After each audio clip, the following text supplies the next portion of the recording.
Hi, everybody. This is Troy Patton. I'm the president and CEO of Archer Investment Corp. And many of you have a lot of questions right now going on with the market. Obviously, we have an election coming up. And now, more than ever, we've seen investments be on the top of people's minds. So I wanted to share this quick spreadsheet with everyone. And your advisor can help you answer any questions that you may have on this. But one of the things that you want to do, and for instance, in this retirement planner guide, it's really a simple Excel spreadsheet. And I'm just going to walk you through this, and it'll help you to see if you're on track or not in terms of your investments and maybe any changes that you might want to make. I will preface this by saying, because we are heading up to an election year and time is of the essence, I want to make sure that everybody understands this. Often, throughout the years, when a presidential election is going to take place, many people get worried and they start to say, oh my gosh, I think we need to move into cash, until the election's over.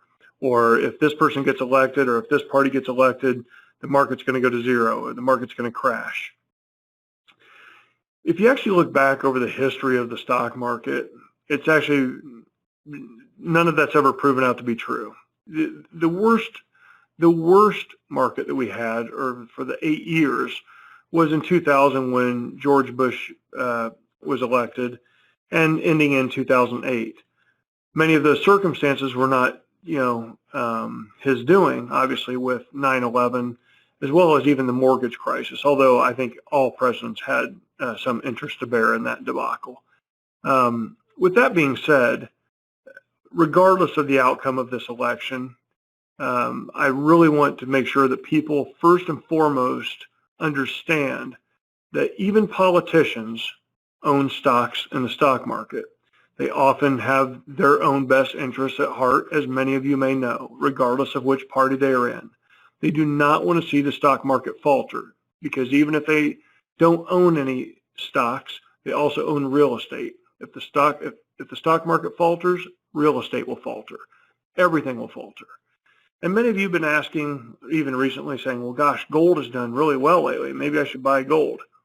Gold is still not a great value.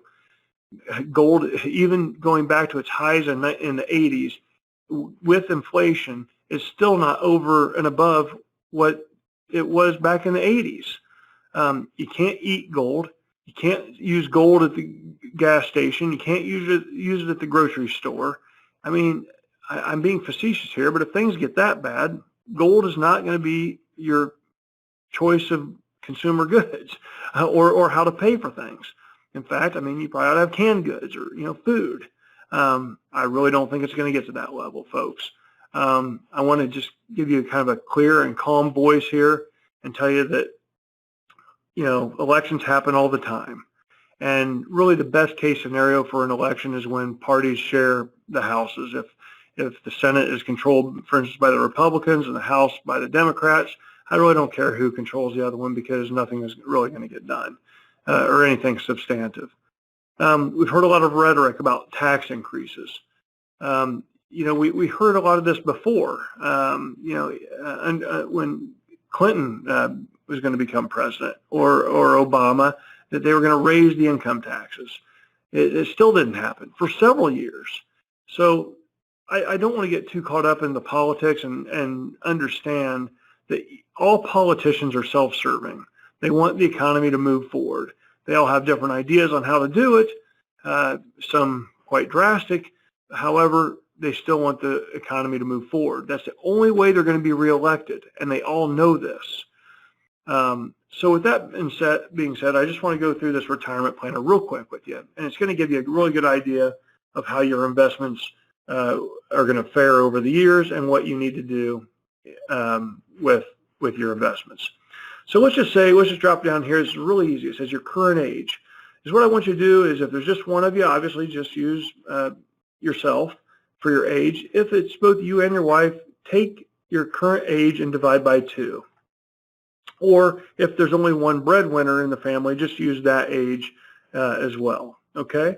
Your annual income, that's pretty self-explanatory. You're just going to use your annual income, and enter that in a cell here. Don't touch the annual inflation and income increases unless you think that we're going to enter a huge period of inflation. I really don't think that's the case. Put whatever you have in your retirement savings balance. It's your 401k and savings. Put that amount in right here. The next one is your annual savings amount. How much do you put in your 401k? How much do you save away?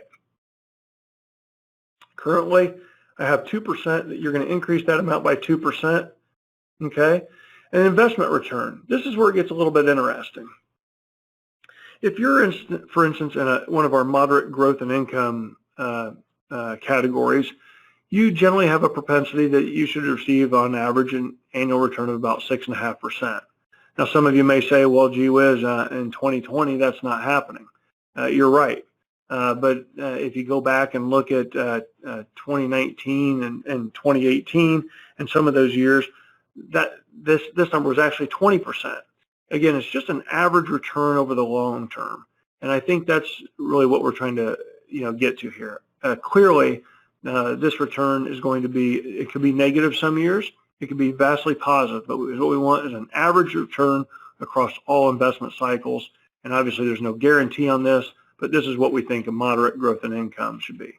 You can obviously check with your advisor if you invest your money with us, and they'll give you a pretty good indication of, it could be anywhere from 3 to 9%. Okay? Estimate what your Social Security is going to be when you retire.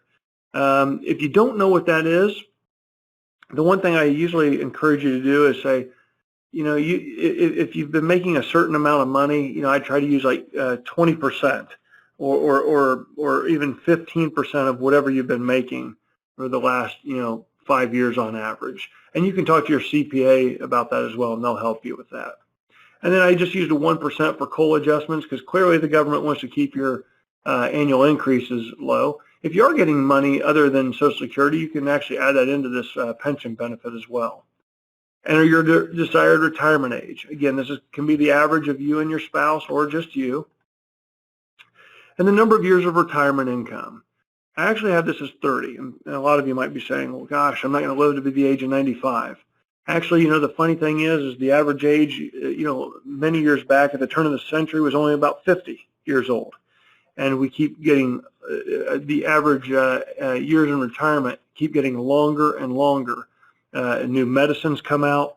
People are living longer. For instance, if you're already 75, you have a very good chance of living for another 15 to 20 years. Very good. Okay, and then the next one is your income replacement. I've used 75% here because a lot of us, we typically want to live on about 75%. It can be, I always say this number is usually anywhere from 50 to 85% of your annual income. 50 to 85%. It really depends on how much you're going to travel, what you're going to do in retirement, but I would generally say it's 50 to 85% for most folks. So I just used a 75% number here. And the investment return on your retirement, is going to be about the same. All right, 6.5%. The investment return uncertainty, the 1.25%, I wouldn't change that. So that means that that 6.5%, it may end up only averaging 5.25%, and it actually may end up averaging 7.75%. So we want to kind of have a little bit of a gap there because over the years, obviously things can change. You can change that if you like. It will change your outcome as well. The annual savings amount uncertainty, I put all these as zeros. I would just kind of leave those alone. And really is what happens if you go down here and you look at how your investments are going to grow, okay, and your desired retirement income and your pension income, which is your Social Security over the years, all right? And it's all adjusted for inflation. So as you can see here in this example, your money's going to last till about the age of 79 if you have about $235,000 in savings. That means you really need to increase the amount of your savings. So, or you're going to have to take this down to 50%. If I take that to 50%, you can see it's likely, even in maybe kind of a worst case scenario, and not an absolute worst case, but it should last till about the average of 88. Okay, but, or excuse me, the low side should be 88, the average will be about 94. So you can kind of play around with this a little bit, 75%, all right? Or you can say, hey, you know what, maybe I can afford to start saving $22,000 a year. And then again, it'll extend out my numbers. Again, you can just keep playing around with that and see what your number comes out to. The one thing I would encourage everyone to do is whether you invest with Archer or not, or your advisor, I would do this. I would go through this exercise. I'd take a look at it, see where you're at. If you have young kids, share it with your kids. If your kids are in their 20s, show them why it's so important to start investing. Even if it's $3,000 a year, just start investing something, okay? If you have any questions, don't hesitate to reach out to your advisor. I'm sure they'd be happy to help you. Your CPA can too. Obviously, with Archer, a lot of our advisors are CPAs or understand the tax code, and they're more than happy to help you out. That being said, I wish you the best of luck, and if you need something, please don't hesitate to reach out and call. Thank you. Bye.